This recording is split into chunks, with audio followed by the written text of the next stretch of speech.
લોકસભાની ચૂંટણીમાં આ વખતે ભાજપના અંદરોઅંદરના ડખા ચરમસીમાએ રહ્યા છે। ક્યારેક ચર્ચા એવી હતી કે જવાહર ચાવડાએ કોંગ્રેસને પાછલા બારણે મદદ કરી, મનસુખ માંડવિયાએ જવાહર ચાવડાને આડકતરી રીતે ટોણો પણ માર્યો, ત્યારે જવાહર ચાવડાએ પણ મનસુખ માંડવિયાને સણસણતો જવાબ આપ્યો। ત્યારે જવાહર ચાવડાને ફરી એકવાર જૂનાગઢ ભાજપના પંચાયતના પૂર્વ અધ્યક્ષ દિનેશ ખટારિયા દ્વારા હવે જવાહર ચાવડાને સણસણતો જવાબ આપવામાં આવ્યો છે।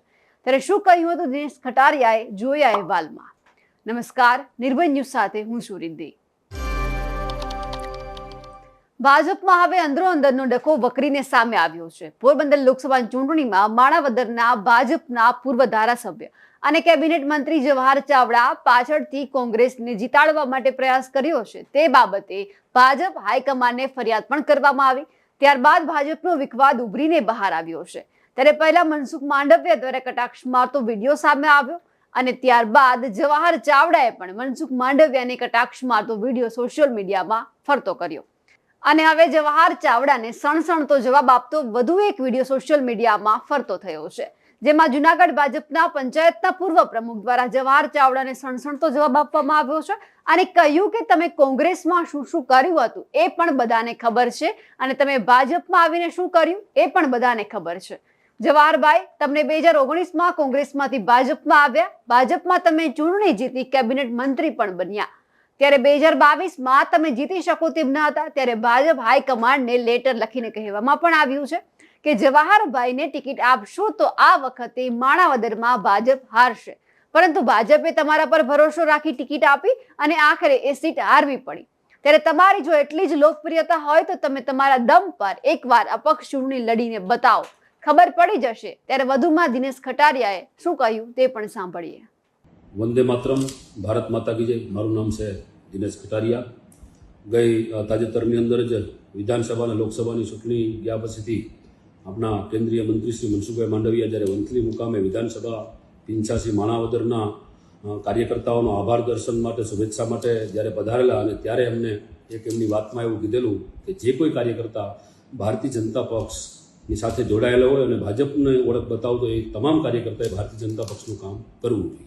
એના માટે આ જ વિસ્તારના પૂર્વ મંત્રી, પૂર્વ ધારાસભ્ય શ્રી જવાહરભાઈ ચાવડાએ જે પક્ષ વિરોધી પ્રવૃત્તિ જે કરી હોય એમ જ કરી જ છે અને કરી જોઈએ એવી રીતના પોતે સ્વીકારીને પોતે હમણાં જ તાજેતરની અંદર 2 દિવસ પહેલાં પોતાના ઘર ઉપરથી બતાવીને પોતાનું કમળનું નિશાન ઉતારીને મનસુખભાઈ માંડવિયાને એવું બતાવવા માગે છે કે ભાઈ મેં ખુદે પક્ષ વિરોધી પ્રવૃત્તિ કરી છે અને મને અગાઉથી જાણ કરવામાં આવી હતી તો મેં લડી લે।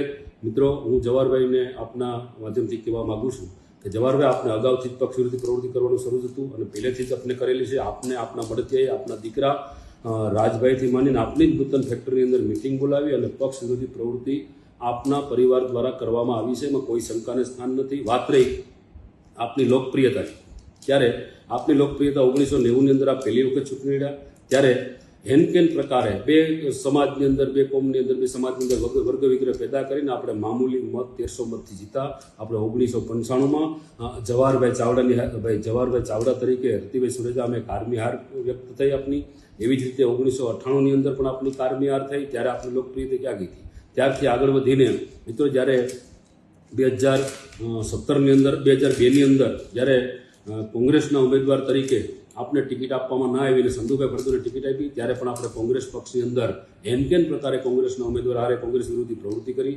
ત્યાંથી આગળ જઈને આપને આપના જ વિસ્તારની અંદર અપક્ષના ઉમેદવારો ઊભા રાખીને પંખાના નિશાન આપીને આપને જે કોંગ્રેસને નુકસાન કર્યું અને કોંગ્રેસની સામે જીતવા માટેના આપના પ્રયત્ન રહ્યા છે। એવી જ રીતે એથી આગળ જઈને 14 જેટલા કોંગ્રેસના કાર્યકર્તાને મેન્ડેટ નહીં આપીને રતિભાઈ સુરેજા જ્યારે મિનિસ્ટર બન્યા એમને માટે સારું થવા માટે આપણે જે પ્રવૃત્તિ કરી એ જાહેર છે, લોકો જાણે છે, માણાવદરના તમામ કાર્યકર્તા જાણે છે। કોંગ્રેસને અત્યારે મજા આવતી છે, કાંઈ વાંધો નહીં, પણ આપણે કોંગ્રેસ વિરુદ્ધ પણ કેટલી પ્રવૃત્તિ કરી કોંગ્રેસ જાણે છે। એથી આગળ જઈને આપણે 2017ની અંદર વિજેતા થયા, સારા મત મળ્યા પાટીદાર આંદોલનના કારણે, જેથી આપને એવો અહમ ગવાણો કે હું સૌતો જ આ વિસ્તાર છે, એટલા માટે આપ અંદરથી જે અહમ હતો આપનો અહંકારને કારણે આપને 2019ની અંદર ભારતીય જનતા પક્ષમાં પ્રવેશ કર્યો, ત્યારે કોઈ કાર્યકર્તાને પૂછીને ભાજપમાં નથી। આપ આપની રીતે આવ્યા છો, આપ મંત્રી લાલચ હશે, આપને અન્ય પણ જો કંઈ જે પાર્ટીએ કમિટમેન્ટ કર્યું છે એના કારણે ભાજપમાં જોડાણા।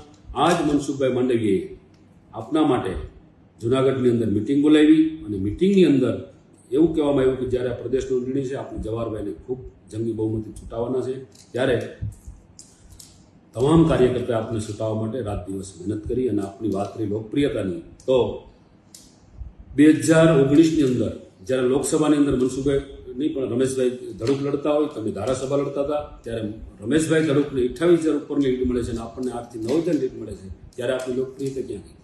ત્યાંથી આગળ જઈને તમામ 2019થી 2022 સુધીમાં આપને જે પ્રવૃત્તિ કરી છે, કેમ પ્રકારે ભાજપના કાર્યકર્તાને ડાઉન કરીને આપના મળતિયાઓને આપની સાથે આવેલાને સંગઠનમાં અને સત્તામાં સમાવેશ કરવા માટેનો આપણે પ્રયત્ન કર્યો. એના માટે ભારતીય જનતા પક્ષના તમામ કાર્યકર્તાએ પ્રદેશ મોવડી મંડળને મૌખિક લેખિત રજૂઆત કરી હતી કે આપને 2022ની અંદર જો આ ટિકિટ આપવામાં આવશે તો આપણી સીટ જવાની છે. છતાં પણ મોવડી મંડળ કે પક્ષે જે કંઈ કમિટમેન્ટ કર્યું છે મને ખ્યાલ નથી, છતાં પણ આપને ટિકિટ મળી. અને આપની લોકપ્રિયતા ક્યાં ગઈ હતી? ગુજરાતની અંદર 156 બેઠક આવે અને આપની માણાવદર વિધાનસભામાંથી હાર થાય, ત્યાંથી આગળ જઈને જ્યારે 2024ની અંદર આપે જગ જાહેર આપના પરિવાર દ્વારા તમામ કાર્યકર્તા, તમામ પક્ષના લોકો અને કાર્યકર્તાઓ આનાથી વાકેફ છે કે આપે પક્ષ વિરોધી પ્રવૃત્તિ કરી, અગાઉથી જ કરેલી છે, કોઈ એમાં કોઈ શંકાને સ્થાન નથી. ત્યારે હું આપને કહેવા માગું છું કે આપની લોકપ્રિયતા હોય તો આપ પણ આગામી દિવસોની અંદર, અગર તો અત્યાર સુધી ક્યારેય પણ અપક્ષમાં લડીને બતાવવાની જરૂર હતી કે અપક્ષની અંદર હું છૂટાઈ શકું છું. મિત્રો, આ તો કોંગ્રેસ માફ કરે, કોંગ્રેસની પાસે કોઈ દિશા નથી, કોઈ લાઈન નથી, જેના કારણે આપણે 5 વખત કોંગ્રેસ ઉપર ગદ્દારી કરી, છતાં પણ કોંગ્રેસને ગમતું છે ત્યારે કોંગ્રેસને મજા આવે. આ ભાજપ પાર્ટી છે, ભારતીય જનતા પક્ષ છે, શિસ્તને માનનારી પાર્ટી છે. આમાં ક્યારેય કોઈનું અહમ આયલું નથી, આમાં તો કાર્યકર્તાની પાર્ટી છે. એટલા માટે આપ પણ વિચારી લેજો આપની લોકપ્રિયતા કેટલી છે. અને ભારતીય જનતા પક્ષનો કાર્યકર્તા હંમેશા ચેલેન્જ સ્વીકારવા માટે તૈયાર છે જ, એમાં કોઈ શંકાને સ્થાન નથી. હવે નજર કરીએ જવાહર ચાવડાના રાજકીય ઇતિહાસ પર. 2019માં કોંગ્રેસના માણાવદરના ધારાસભ્ય પદેથી રાજીનામું આપીને જવાહર ચાવડા ભાજપમાં જોડાયા. ત્યારે પેટા ચૂંટણી કરવી પડી. ત્યારે ફરી એવો જ ઘટનાક્રમ ફરી એક વખત સર્જાયો અને ફરી આ બેઠક પર પેટા ચૂંટણી યોજવામાં આવી, જેમાં ભાજપમાંથી ફરીથી જવાહર ચાવડા ચૂંટણી લડ્યા અને ત્યારબાદ ત્યાંથી જીતીને આવ્યા અને કેબિનેટ મંત્રી પણ બન્યા. ત્યારબાદ 2022માં જવાહર ચાવડાને ફરીથી ટિકિટ આપવામાં આવી, પરંતુ માનવર સીટ પર આ વખતે જવાહર ચાવડાની કોંગ્રેસના અરવિંદ લાડાણી સામે હાર થઈ. 14 માર્ચના રોજ માણાવદરના કોંગ્રેસના પૂર્વ ધારાસભ્ય અરવિંદ લાડાણીએ CR પાટીલના હસ્તે ભાજપનો ખેસ ધારણ કર્યો. આ કાર્યક્રમમાં માણાવદર ભાજપના પૂર્વ ધારાસભ્ય અને પૂર્વ કેબિનેટ મંત્રી જવાહર ચાવડાની ગેરહાજરી ચોક્કસપણે જોવા મળી. આ સાથે જ તેમની નારાજગીની ચર્ચાઓ પણ જોરશોરથી શરૂ થઈ ગઈ. ત્યારબાદ હવે ભાજપમાં કોંગ્રેસના નેતાઓને લઈને હવે ભાજપમાં જ અંદરોઅંદરનો વિખવાદ ખુલીને બહાર આવ્યો છે અને તે જ કારણ હવે ભાજપમાં શિસ્તબદ્ધ પાર્ટી કહેવાય છે, પરંતુ તે જ પાર્ટીમાં હવે જૂના જોગીઓની નારાજગી ખુલીને બહાર આવી છે. ત્યારે હવે ભાજપ હાઈકમાન્ડ આ બળવાખોરો સામે શું પગલાં ભરશે તે જોવાનું રહ્યું. તમને અમારો અહેવાલ કેવો લાગ્યો કમેન્ટ કરીને ચોક્કસથી જણાવજો. સાથે જ નિર્ભય ન્યૂઝને લાઇક, શેર અને સબસ્ક્રાઇબ કરવાનું ના ભૂલશો. નમસ્કાર.